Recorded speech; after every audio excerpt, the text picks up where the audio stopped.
Good evening, everyone, and welcome to another edition of the Red Devils, whatever it's called, weekly roundup. I make an apology, first of all, not feeling 100%. Been in bed all day. Don't really know what's up, but I'm all right. I'm here. I'm good. Joined by Deck, Naomi, and Mark. Guys, how are we? Oh, hang on. Who's this? Oh, and we got TJ. No, we did have TJ. He's decided to go. Anyway, Deck, how are you, sir? Good, man. Good. Delighted to be doing a podcast where we've actually won a game. Yeah, we'll all probably be in a bit better form after yesterday's performance. Not going to be, it wasn't a world beater of a game, but I mean, the 3 points was the main thing. Get them on the board and get a few goals. Yeah, so, absolutely. Yeah, Naomi, how are you doing? Thank you. Yeah, kind of on the same page. I don't think I've had a chance to have a conversation with you, so very much looking forward to what that experience. Yeah, absolutely. And Mark, how are you doing this evening? Yeah, I'm good. Bit like everyone else. It is weird to be talking about a win all of a sudden, but I'm sure we're going to go over the same problems over and over again.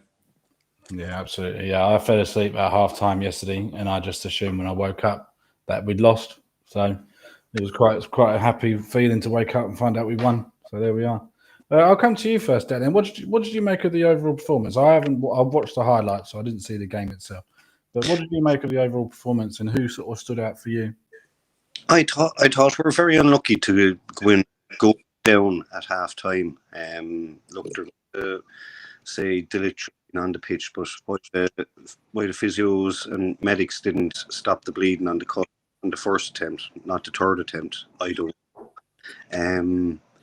But I loved the way they came out in the second half. As Garnacho said, they were angry, they were annoyed, and it showed in the second half performance. They put a lot. Garnacho tore into him in the second half. He definitely stood out. I thought Dilic had a great game in defence. Loved it. Rashford actually got his head down, was running after defence as well. You know, Hyland took his goal very well. A good team performance. The display by Bruno, when he's on fire, there's no one better than him. You know, his link-up play and everything. I just really enjoyed watching a game where we actually got 3 points on the board and managed to score more than one goal.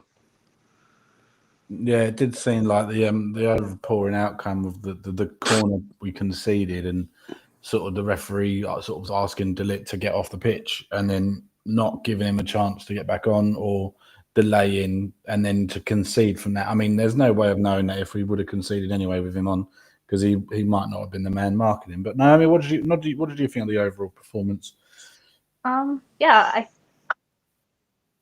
this show, myself and Stu, we spoke about how we saw the team caring about football and kind of getting pissed off or the game, and in a weird way we got for.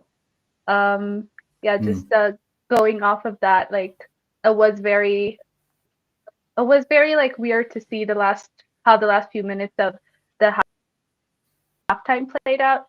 I soccer rule when if the time has already been added, then you can't stop the game or something like that. But to see how the referees handled Dilic's injury, it was very odd. But you know, that it was the team reacted, and there was actually a really cool article that Dory wrote for this morning, last night. But it was diving into like how Dilic became the captain of Ajax, and you know, his personality and stuff like that. So it was kind of fun to see that side of him as well. Yeah, absolutely. And same sort of question to you, Mark. What did you sort of make of him, and who really stood out for you? Because I saw Rashford getting a lot of praise on social media, so it was really good to get him with some confidence, and that ball over to Højlund for his goal was excellent. So what did you sort of make of Rashford's performance yesterday? It was good to see Rashford. Like we said, he had a head down running at him, but he didn't. It was more heads up, looking for the cross, looking for the pass. I don't really matter what show you or what podcast or what stream you listen to, but how many people say right footer on the right, left footer on the left. It's a right-footed cross from deep, but whips across their defence and finds a left-footed finish. Well, it was a right-footed finish this time, but it would have been, it was coming into the left. So he was good. He was positive, kept going forward, and even right at the last minute, he still looked for the pass instead of the shot to Bruno. So yeah, I was happy with Rashford. Other players on the pitch, there was one standout person I wasn't happy with, and that's Dalot, yet again. Any player who holds their hand up, my fault he scored, I don't want him on the pitch. That's not any professional footballer's attitude, and he's done it about 3 times this season already. Well, I think that's a perfect moment to bring in Stu. Stu joining us from away from home. So thank you very much for that, mate. What did you make of the game yesterday? And obviously, following on from what Mark said about Dallow's performance individually yesterday. Yeah, sorry, I can't be there. Can't be in person, Nath. You're feeling better, mate. I would have taken over, but that's all right. We have challenges today, don't we? Absolutely. One of those. Good to see you all, Deck, Naomi, Mark. How are you guys? It's true. Good. Yeah, good to see you guys. I haven't obviously heard what you guys said, but from my point of view, I kind of enjoyed the game. To be honest, it's the first time in a while I've actually enjoyed watching the game, and I think Mark was right about Dalot, by the way. I mean, you're not wrong, mate. I'd have been fucking fuming with him during the game and at full time as well, because it was absolutely abysmal. But ultimately, although we controlled the game in patches, I thought our physical play, I thought our passing was better, I thought our speed was better, I thought our accuracy was better, I thought our kind of want to win the game was better, and of course our finishing was fucking woeful again. I mean, that is the biggest problem for us at the moment.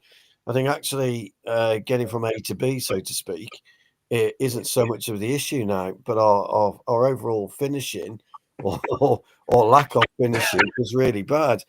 When I was Deck, I remember last time I think we were on, and I can't remember which game it is. Ganacho hit Zirkzee, if you remember, Deck, and I said he's got to pop it in the roof of the net. So it was good to see him, hit it quite high to get his finishing. But I think standout player for me, I don't know what you guys thought, but it was Højlund. I thought his overall hold-up play was very, very good. I thought his positional play was good. I think he was strong.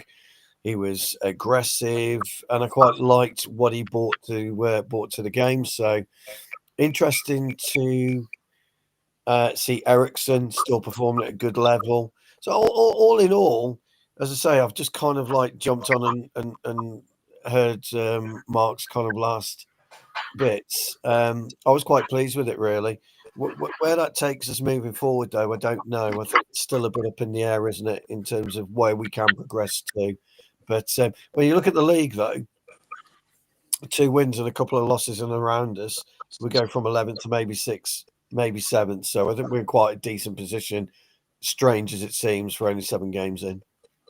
Yeah, absolutely. Yeah, we're currently 11th on 11 points. Yeah, Bournemouth obviously getting the shock victory last night, and obviously it's been quite a shock weekend for the teams at the top. Anyway, little Liverpool beating Chelsea and Man City managing just snatch a win at City were gifted, weren't they? I've not seen it. Weren't they gifted? No, I don't think they. I'll be honest. As much as I hate offside. Yeah, there's a real mix. As a goalkeeping coach, I'm telling you, that's offside. Okay, so from a goal, I haven't seen it, Mark, but I've heard. The keeper has to put his hands on the player to move him. He backs into the player first, and that's the bit they cut from the replay. Him back in it. It's very poorly edited or well edited for the referee's decision, where he actually backs into the player like that, and then the keeper pushes him. But they only see the keeper push him off and him duck him, but he's already made contact. Yeah, it's interesting. So, it's nigh on identical to one they disallowed last year. So tell me what part of the rules changed? No consistency, Mark. There's no consistency, mate. No. No, it's been a strange weekend of red cards and sort of VAR decisions. Absolutely, there was controversy yesterday in the Arsenal game with Saliba getting sent off. I think. Well, have you seen the Liverpool one? There's no difference. There's only a slight difference in that. I was on and off asleep throughout the entire Liverpool match. So yeah, there's not an identical, but I'd say maybe 5 yards difference between the covering player, whether he gets there or not. But really, a foul on the halfway line, someone sprinting through, it should just be a red card because it's that old school professional foul, isn't it? So I love that. I love an old school foul. Deck would have been absolutely fist pumping that, wouldn't you, Deck? Most definitely. We all love an old school foul. Oh God, yeah, kick him up in the air. Fucking too right. Absolutely. Yeah. So going back to what Stu was saying, like going on to like what we're going to do next. Obviously, we're European action in the weeks. Deck, what's the sort of your main feelings towards that game in the week now? Obviously, going on the victory yesterday and quite a decent victory. Obviously, with a few sort of howlers in front of goal, not being able to finish it off, but still building the confidence and going. I think it's away to Fenerbahce, is it? Or is we're it away to Fenerbahce, and so going to Jose's Fenerbahce. Yeah, I mean, he's going to love it. I mean, he's going to milk this at every press conference and he's going to drive it home. He'll want nothing more to beat United, but the United players and Ten Hag should feed off that. I mean, our problem all season and last season is we weren't consistent enough. We've got one victory now, and now we have to build on it in Europe because we haven't played good in Europe this season yet. So, I mean, if Ten Hag wants to keep the job, he's going to have to get consistency for him and the team. And we don't want to be looking at another draw, another defeat, and the media jumping down our throats again with Ten Hag in, Ten Hag out, who we're going to get to replace him. The only way we're going to move forward with Eric is to get consistency in our play and proper performances. And look, going to Turkey is going to be a tough game, always was. But there's no reason we can't go out there and put in a decent performance and get the win. Absolutely. Mark, what's your thoughts on the game in the week? I think our team should be fired up because half of them didn't get on with Jose. So that should put a fire in their belly. And the ones who did still play for him now at Fenerbahce. So, you know, I was annoyed that we know we're without Bruno and he didn't try and get him off the pitch to try that formation sooner. I know it was a bit of a tight game, but I thought we were all over him in the second half and he could have risked taking Bruno off, who I didn't think did much. I know he set up Højlund, but I've looked at his Opta stats and he was never in that pocket of the 10 for the whole entire game, bar 2 passes. So if we're going to play someone there, if it's going to be Eriksen, push him up. You know, Ugarte, Casemiro, double pivot. I have no idea, but I think we can beat them. But it's Ten Hag, isn't it? This season, he's rotating everyone. Last season, he didn't rotate anyone. Makes no sense. Yeah, absolutely. What sort of play would you put into? What sort of formation or what changes would you make, Naomi, going into the midweek game? Obviously, it's away to Fenerbahce, so we've got to travel. Is there any major changes you'd make, or would you just keep it the same and hopefully they can try and pull it out of the bag again? Yeah, I don't know. Like honestly, there's been like so much evolving with the structure and the lineup that I pay less attention to it because it ends up frustrating me. But usually, like I find halftime has been more effective. I would keep Rashi like the whole game. He's one of our best players. But yeah, we also have like again we have more injuries, so it's our hands are getting tied up a little bit more again. Like who's fit, who's not. Yeah, I'm a Mason Mount fan. He just cannot seem to get fit for some reason. We're good. Yeah, it's hard work. It really is. Let's go back to Ten Hag because obviously we've all sort of mentioned. I think he was quite scathing in his media duties this week about the media. Obviously, what he says is making up lies and that the board are firmly behind him and everyone knows where they stand. I'll come to you, Stu. Do you think that he thinks we're stupid, or are we actually just being fed lies from the media? Because surely the board must be thinking he has got to be making some changes to get himself into a strong position. Yeah, good question. As a journalist myself, I can confirm that we can be rather unscrupulous on occasions. Look, with football media in particular, I do a lot in motorsport, motorcycles, as you well know, Nath. In football in particular, you're always scratching around for the golden nugget story, basically. And what happens in journalism mainly is that you try and establish contacts within, just say, football club environments, for example. Normally 9 out of 10 times you get a little junior within the club who's trying to make a name for themselves, and they want to attach themselves to a journo, and you get fed all sorts of bullshit. The biggest problem with journalism today in football is they're lazy. It's just fucking lazy journalism. There's never any real substance behind most stories today, unfortunately. So what tends to happen is they'll kind of get a sniff of something and they'll widen them out by the reporting. So it's almost like a Chinese whisper scenario where something will say something and then it's completely different at the other end. And that's how journalism is, unfortunately. You just got to live with it. And I think Ten Hag actually acted pretty well. I expected him to be a bit more spiky and spunky 2, 3, 4, 5, 6 weeks ago.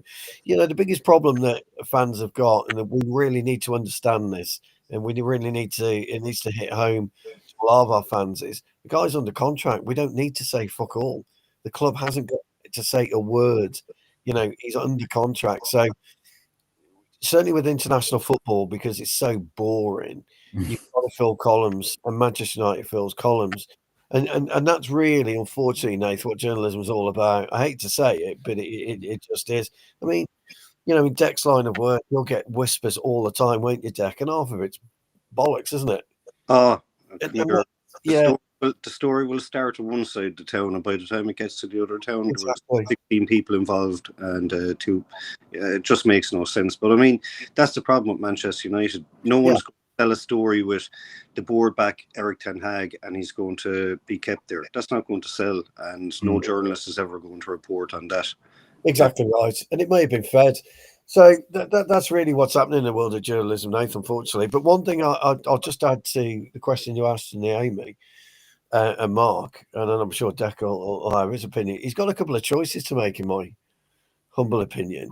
Now, does he restart with Mazzari now that we know he's okay and he's kind of over his heart palpitations or whatever the issue was? But I think the Ugarte issue will be interesting. And do you bring in Xerxes to replace, or do you run Ericsson to replace Bruno as a 10? So if you bring Ugarte in, you play Ugarte, Casemiro, Ericsson as a 10. If you leave Ugarte out, you go with Casemiro, Ericsson, and Xerxes as a 10. Those are really your change options, because then it means that you can put Dalot back to left back. Although Johnny Evans, by the way, would be unlucky not to play because I thought he had a decent game over the weekend, but you would take Evans out and then you would play Martinez back with De Ligt if De Ligt is fit, which I would imagine he will be. I mean, it's only cut on the head, for fuck's sake. So they're selling that today as quite the warrior move when it didn't look that. I mean, obviously, you have to give credit where credit is due. He played on with blood pouring from his head. But to be honest, Nate, back in the 80s and 70s, that was common sight. Yeah. Blood everywhere. You just got on with it. You didn't piss about. All this fucking got to get off because you might have a bit of blood on your shirt. It's all fucking. Jeez, I used to play hurling. You get a slap of the hurley into the hedge, you'd run over to the sideline, get a bit of Vaseline, stick it on, run back on.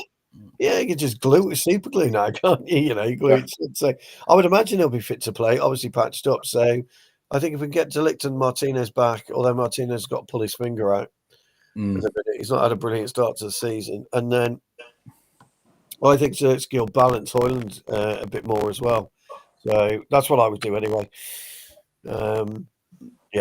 Yeah, brilliant. No, going back to the sort of speculative journalism there, I mean, it definitely makes a real great point there, is that speculation journalism sells and always has. And that's absolutely right. And going on that point, Mark, is that obviously we heard in the week that Ineos had decided to or what the media have portrayed it as, is they've sacked Alex Ferguson by ending his contract at the end of the year. What the substance behind that is, and like Stu said there, it's lazy journalism. Is that some people are just selling it as they've only sacked Sir Alex. This is part of a major restructure and cost-cutting thing with Ineos. What are your thoughts on that whole situation? Not with the media side of it, because we all know what like TalkSport and people, they're going to sell shit like that. They're going to say that, oh yeah, Sir Alex has been sacked. He hasn't. But so with that situation, what's your overall thoughts on it? Because it is a cost-cutting thing in general. I think, I know it's portrayed as cost-cutting, but I think there's more to it. So they've taken away the paid ambassadorial role, but he's still an unpaid ambassador for the club, same as many of our legends were.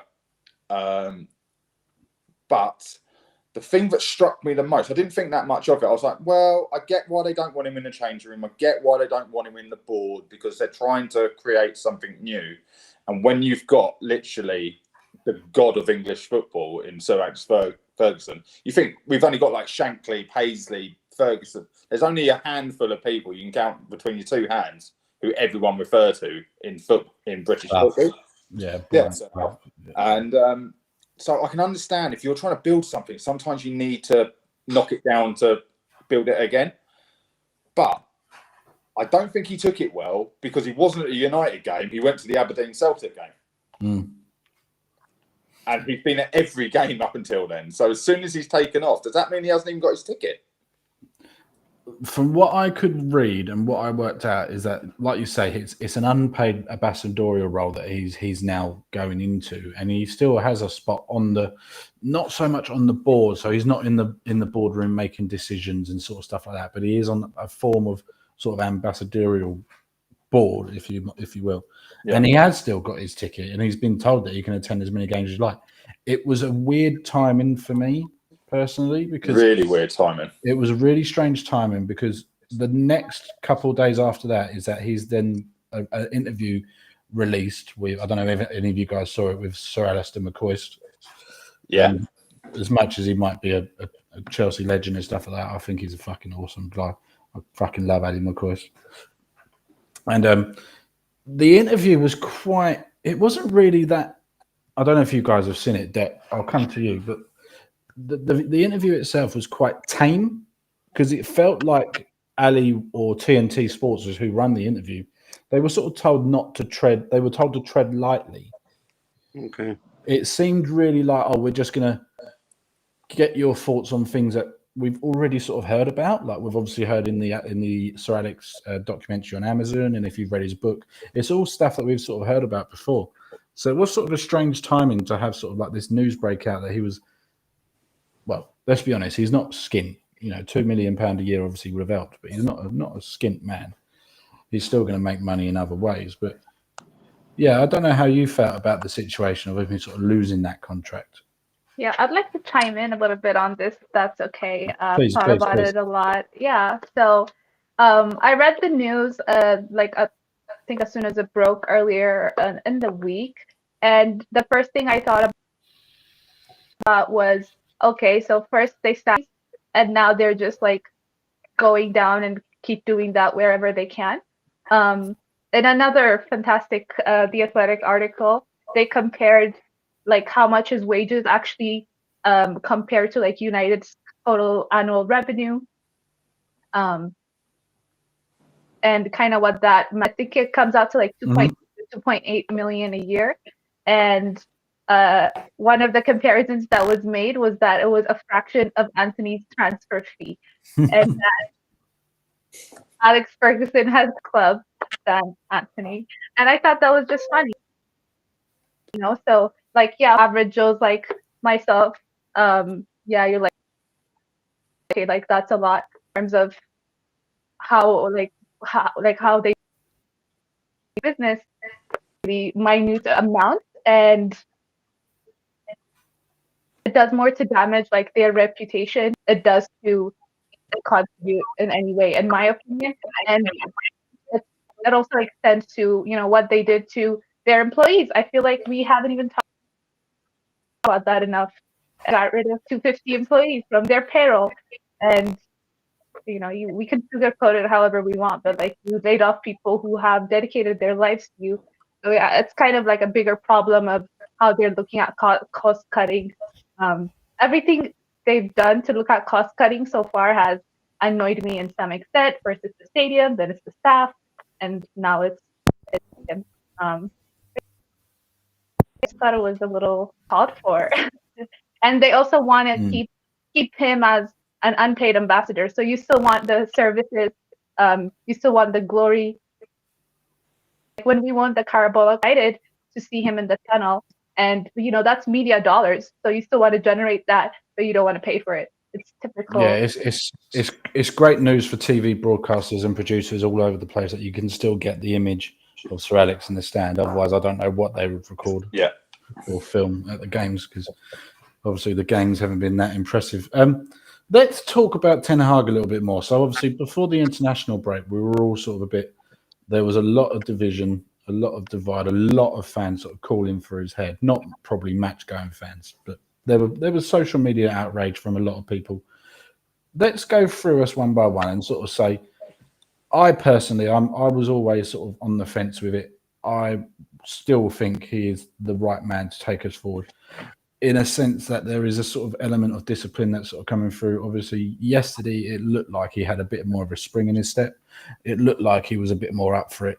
It looked like he was sort of up on his feet a bit more at the touch line, and he was a bit more. There was a bit more oomph about it. I don't know about you, Stu, but where do you sort of feel about on Ten Hag's future at the moment? Are you still up in the air with it, or what's your overall feelings about it? Well, as most of you know, for me, it's a non-discussion. It's just something I don't know why it's brought up so much well, I do know why it's brought up in the media, but I don't know why it's brought up with a lot of fans, because what are your choices? I mean, what are your choices out there when you're dealing with a group of unruly and undisciplined players now, as you said, because let's face it, the players of modern football are composers. They cry at the slightest little bit of what they would call to be an indiscretion. Oh, you can't say that to me, you can't do this to me, and all that. And it just winds me the fuck up. It really does. You're in a privileged position to play football alone, let alone play for Manchester United, the greatest club on the planet. Just to play football, you're in a privileged position, because most of us are killed to do that on a day-to-day basis. So, maybe some of the players were thinking, well, maybe Ten Hag might get the bullet, over the 2 weeks. Well, he hasn't. So now you got to tuck your skirt in, pull up your socks, and get on and do what you're paid to do, and that is play football. So, if I'm in that dressing room, tomorrow, we're going in, I'm fucking buzzing for Turkey, absolutely buzzing. Yeah. All I'll be able to think about is going and, putting one on Mourinho in his own backyard. That's what you should do. There's nothing like an away day of football. It's the best thing ever to beat someone in their own backyard. And that's what the players should be concentrating on. They shouldn't be worrying about, what's happening at board level. They shouldn't be worrying about what's happening at managerial level, because if these players would get another manager sacked, or most of them, they've got blood on their hands, a lot of these players already. So, I want Ten Hag to really start to push the hammer down now, and get some of these underperformers performing, and do it as roughly and as aggressive and as strong as you want, quite frankly, because some of them really need. They just need to grow up. Some of our players need to grow up. Well, footballers in general actually need to grow up, don't they? Let's be honest. But for me, it's not. It is a system now where they've just got to get on with it. Ten Hag's here till the summer, the end. Just get on with it. Stop moaning, stop crying, get out and win football matches. Once that happens, once you get that momentum, then your drive comes back. Not that you should lose your drive anyway. You shouldn't lose any kind of motivation. But it does come back to you, and then all of a sudden you string 10 matches together, unbeaten, and that's what you need to do. So I'm just hoping that the Brentford win, if some of the players should go in tomorrow or today for their warm down, really start thinking about Fenerbahce, really start wiping that smirk off Mourinho's face, coming back and seeing where it takes us over the next 3 to 4 weeks. That should be the parameters of focus right now. Absolutely, yeah, Deck. So obviously, yeah, thank you for that, Stu. Sorry. I do apologise. I'm going to have to go. No, not a problem, mate. Really appreciate you coming on. I'm going to have to go. So, I hope you're feeling better, lads. Yeah, cheers, mate. No worries. Love the bucket. Looking really good. Good to see you, Mark. Deck, good to see you as always. Take care, lads. Cheers. Take care, Thank you, mate. Bye-bye, guys. Bye-bye. Bye-bye. And there goes Big Stu. Yeah, Deck, I'll bring you in next, mate. So I've got a question from Kane. And Kane, I have seen your question. I'm going to hold on to it. I'm going to ask Mark that question in a minute. Deck, what's your sort of feelings on Ten Hag? So obviously the big favourite that a lot of people wanted was obviously Thomas Tuchel. He is now national team head coach for England, which from an Englishman, I'm very excited about. It all feels very faulty tales at the moment. I don't know if anyone's seen the episode. Naomi, this might go right over your head being an American, but there's an episode of Faulty Towers where Basil Fawlty gets hit on the head, has a concussion, and some Germans come and stay with him at the hotel. And there's a very, very funny bit where he goes, try not to mention the war. I mentioned it once, but I think I got away with it, and it's brilliant. But great episode, in fairness. Yeah, absolutely. I'd leave it there before this gets taken down. no, it's all in jest, obviously. But yeah, obviously the big favourite for a lot of United fans was Thomas Tuchel, and he's obviously taken over at England. Like Stu said there isn't really any other options for United now. It is just a case of they explored it in the summer, didn't really get anywhere. So now we have just got to live with it, isn't it? Well, I think if anyone goes back over past podcasts, they'll see that I've been kind of backing Eric all along. Look, I'll question a lot of what he does with his substitutions, his team selections, but I definitely think he is a good manager, and I'd love to see him kick a boot at Anthony's head. To go Fergie all over a few of those players, because I mean, those players, if ever there was performance related pay, a lot of those players wouldn't be getting any money, and I think I'd echo Stu's comments. Go harder on that team, go harder on the team, and expect more from the players on the pitch, because at the end of the day, when he puts the 11 out on the pitch, it's the 11 players that have to put in a performance, and too many times we've had to question their commitment, and we've seen players be moved on as well from the club, like Sancho. I mean, he's the epitome of the modern day footballer, in my opinion. Threw his toys out of the pram and didn't want to be told he was a bad boy, so sulked and went away.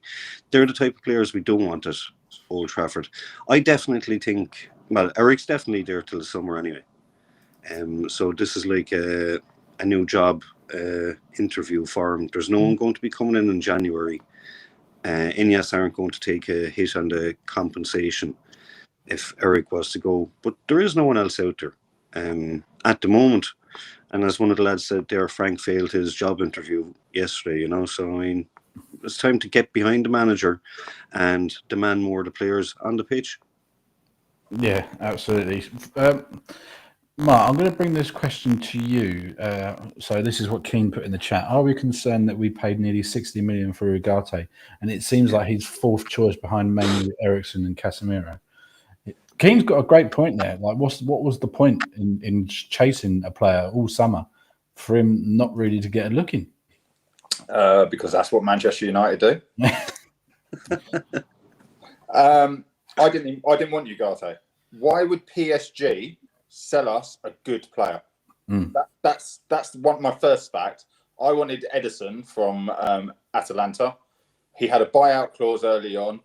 We could have got him cheaper. There's a few players we could have got cheaper, but we chased Ugarte. And I don't think Ten Hag wanted him. So this could be the first player we saw for the director of football's brought in over the manager wanting. Because you can't deny he's not playing him. And even Casemiro's back in the team instead of him. But on the flip side, Ten Hag said it will take... I can't remember his exact words, but he basically implied it would take a couple of months for him to get up to speed with how he wanted that position played. And then you think you got the 2 international breaks. He's had a couple of knocks as well. He wasn't fit because he wasn't training with PSG properly because they froze him out of the team. Yeah. Everything you wouldn't want of a transfer, we brought him in. So he could be good, but I just thought there was better players out there. If we were going to pay 60 million, he wasn't even worth 60 million. That, again, it's a bit of an Anthony thing. Anthony wasn't worth 80 million. We looked at him at 24 and he ended up paying that. So we paid the PSG tax on that because we're Manchester United. Yeah, absolutely. That's a great point you make, because one of the questions that Eddie McCoy asked Ferguson about his transfer sort of processes, and so Fergie sort of said he was given some advice. I can't remember who gave him the advice, but the advice he was given was always buy players that are playing. So like players that are like, so if they're playing every week in, week out, that they don't have any rehab, they're not on the treatment tables, and that is got to be one of the biggest things that we've been missing. Yeah, and then Walter Smith gave that advice to Ali McCoy in his management. Yeah, I remember that part. Yeah. It is true. If they're not on the pitch running around, then do you want them in your team? I.e. Luke Shaw. We all know he's great, but if he can't stay fit, we've got to move him on. Yeah, absolutely. Our transfers are cursed. Yeah, go on, Naomi. What's your thoughts on sort of the transfer saga? Obviously, Stu mentioned it and Deck mentioned it. That there's not really a likelihood that we're going to buy anyone in January. Is there any positions that you think that we need to strengthen pretty quickly, or is it just a case of we've just got to work with it and just go with the flow now? Every time we have a transfer, it's like they either get injured for a little while or they can't play for some reason. I think we're cursed, honestly. But if on the next transfer window, I feel like we can prioritize getting players out so we can make more room. Anthony, I'm done. But Mark also mentioned some other folks who aren't playing, so it would be a great time to kind of open up more space so we know where we can get more support. And also, like, we have a lot of new players, so we have to find a way that we can play cohesively. I don't know if everyone is kind of on the same page yet. I know it's a work in progress, but it's taking a little longer than I expected. With the left back, obviously there is talk about Benfica, the youngster we sold for, I can't think of his first name, Fernandez, coming back in for 16 million. I know because obviously they must be looking at it, because Ten Hag wouldn't have spoken about a player they weren't in. He always says, I'm not talking about a player we're not in communication with or we're not signing. That pretty much says that's almost a done deal if he's going to bring it up, because that's a big no-no in most managers now. They don't talk about players like that. And I do think it was a smart business. He wasn't going to get a run in our team. Our left winger was never going to protect him. So he's learnt the hard way, gone out on loan, gone out to a great side. And now he can come back to the Premier League, which unfortunately he doesn't know because he never played him. So it's still a gamble. Alvaro. Yeah, that's it. Yeah, Alvaro Fernandez, yeah. Yeah, absolutely. Deck, let's run through it now. Let's do some score predictions for the midweek and what your overall thoughts will be going into it. And because obviously, if you're interested, actually, very quickly, if you're interested, the US Grand Prix just ended, and Leclerc, Sainz, Verstappen, top 3, if you give a shit. Yeah, going back to United. So the table looks like at the minute, Fenerbahce in 13th on 4 points, United 21st on 2 points. So that puts us in the middle section for the playoffs section. I mean, it's still early days, but what's your overall thoughts going into midweek, and give me a score prediction? Well, the players shouldn't need any more motivation than going shitting on Jose Mourinho's week. They have to go out there and put in a performance. I'm going for 2-1 to United. I'd love to see it happen. And they can beat them. This is the thing. We can go out, take on the top teams and fucking beat them. And then we'll turn up and go on a shit run for 6 games. Now is the time to get our win in Europe. We've had 2 draws. So now is the time for the boys to stand up and be counted. 2-1 United. 2-1 United for Deck. What's your thoughts then, Naomi? Yeah, sticking pretty close with the 1 goal gap. I think it's gonna be 3-2 United. Also want to mention an interesting shot yesterday, right after the first goal. The camera cut to Eric Ten Hag and Ruud van Nistelrooy celebrating together. So yeah, that's the optimistic way to start off the post-international break game. Absolutely. 3-2 United for Naomi. And Mark, we'll finish with you, mate. What's your thoughts and give me a score prediction? My thoughts are this new Europa League. You've got to look at the other teams we've got left to play. We literally can lose tomorrow and still finish in the top half because we've got some of the worst teams left in it. Fortunately, we've got a good draw. I think we'll win tomorrow 2-0. But then we go to PAO. I think the hardest team we've got left after that is Rangers. And we've got a pretty good record against them, beating their first team with our B team in pre-season. So I think if Reece Russell was on here right now, he'd be praising Rangers for everything they did. But I think they lost today. Rangers, could be wrong, but yeah. No, it's a great occasion to go anywhere in Turkey and come away with a victory. I'm leaning towards a 1-0 United, but very scrappy, because Turkish, smash and grab. Turkish teams are very, very hard to play against, especially at home. And the Turkish fans are unbelievable. They will do everything they can to put us off. And I'll go for a snatch and grab 1-0 win, and I'll take that away from home in Europe. Absolutely. Guys, thank you so much for coming on tonight. Dec, where can we find you? What are you up to? You'll find me on X, as it's called now, at Dec 1973. On Facebook, few Manchester United groups as well, so I'm always around. Good man. And Mark, what are you up to? Where can we find you, sir?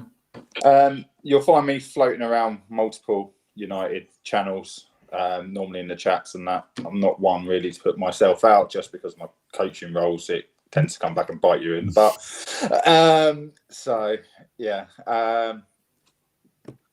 But yeah, just find me on other YouTube channels. We won't name them. Brilliant. Well done, mate. And Naomi, always a pleasure to have you on. Where can we find you and what are you up to this week? Thank you so much. Yeah. So just this past weekend, I produced a new episode of We Are Mentally United podcast around mental wellness and biking. So feel free to go check it out.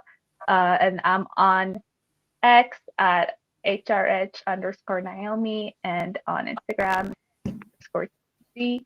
I will be making an appearance on another channel to talk about United this week. So follow along. Brilliant. And you can find me at Nate Dales on X, but you can also find me potentially tomorrow night on the channel doing another episode of The Future of Football. At the moment, I've got Kevin Kennedy joining me, but we are still in the lookout for more people to join us. So hopefully we'll have another show tomorrow for that. But honestly, guys, Dec, Mark, Naomi, thank you so much, and everyone for watching. If you like the show, please like and subscribe, and we will see you again very soon.